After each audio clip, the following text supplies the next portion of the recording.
Aadhaar has played a very meaningful role in Indian society. So far, it has made a very big difference in the way benefits are transferred, government programs are administered, welfare programs. Many more such applications can be thought of on the core of Aadhaar. That's the purpose of this workshop. Can we think of electricity? Can we think of international standards? Can we think of having an international identity standards society in India?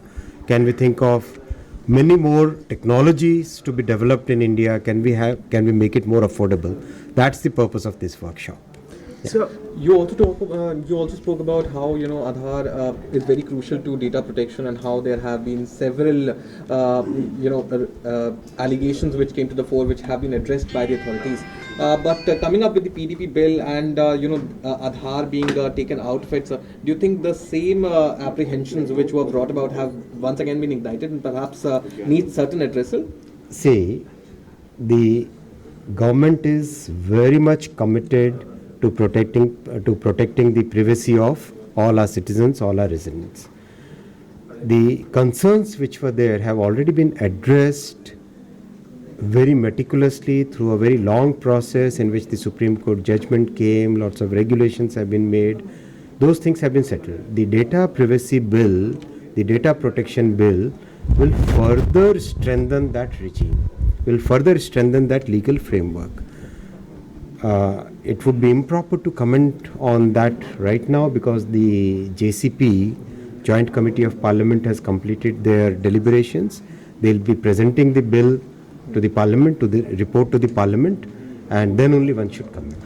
आधार ने समाज के सबसे गरीब, सबसे marginalised sections को एक meaningful difference किया है.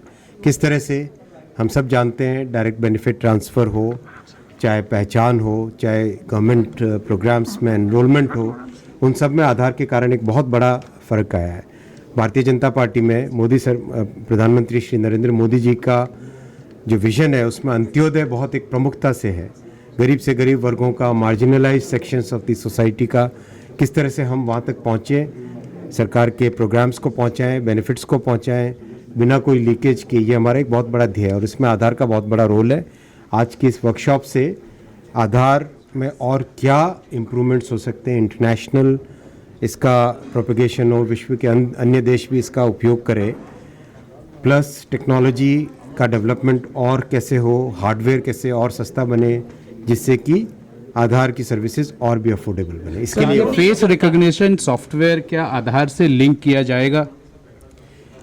इस टेक्नोलॉजी पे अभी भी काम किया जा रहा है. जैसे कंप्लीट होता है उसके बाद में आपके साथ बात करेंगे इस पे. आधार से जुड़ी हुई जो भी कानूनी समस्या है उनको आपने पूरा कर लिया है, इसके बारे में थोड़ा बताइएगा सर. जब भी सोसाइटी में एक नई पहल होती है तो उस पर कई सारे डिबेट्स होते ही होते हैं. एक स्वाभाविक प्रक्रिया है और हमारा राष्ट्र एक गणतांत्रिक राष्ट्र है. मुझे लगता है कि बहुत सारे डिबेट्स के बाद में, ऑनरेबल सुप्रीम कोर्ट के जजमेंट के बाद में, ये सारे जो पॉइंट्स थे वो पॉइंट्स एड्रेस हो चुके हैं और अब एक अच्छा लीगल फ्रेमवर्क बन गया है जो कि आगामी दिनों में जब डेटा प्राइवेसी बिल भी पार्लियामेंट से पास होगा तो उससे और ज़्यादा स्ट्रेंथन हो जाएगा.